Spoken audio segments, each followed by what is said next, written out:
Amplify Science, Populations and Resources Unit, Chapter 1, Lesson 1.2, Mysterious Moon Jelly Increase.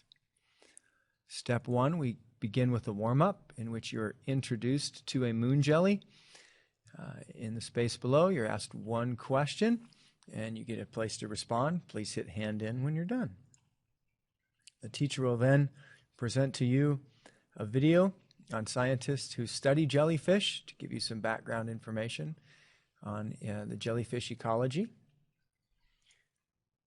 In step 2, you're introduced to two terms, population and ecosystem.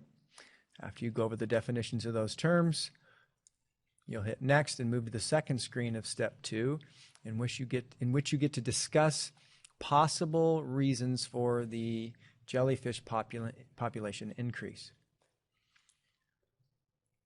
Moving to step 3, which is really the core of most of the time in the lesson, you are going to be working with a populations and resources simulation to answer 3 questions. This is really just an exploration of the tool. Your job is to click around and discover where everything is and what all the items do. There are quite a few hidden or barely visible tools, so be sure to explore around with great detail during the lesson.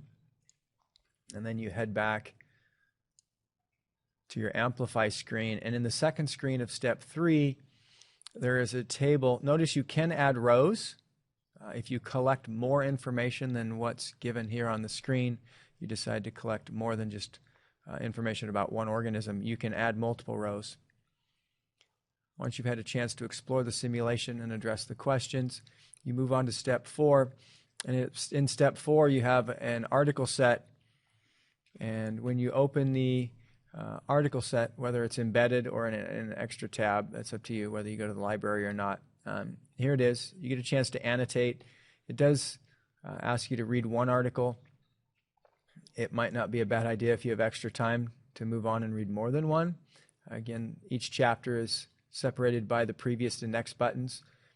And in the bottom of the screen, you declare which population you read about. If you read about more than one, your teacher may have you either put down the first one you read about or your favorite one, and then be sure to hand that in, and that completes lesson 1.2.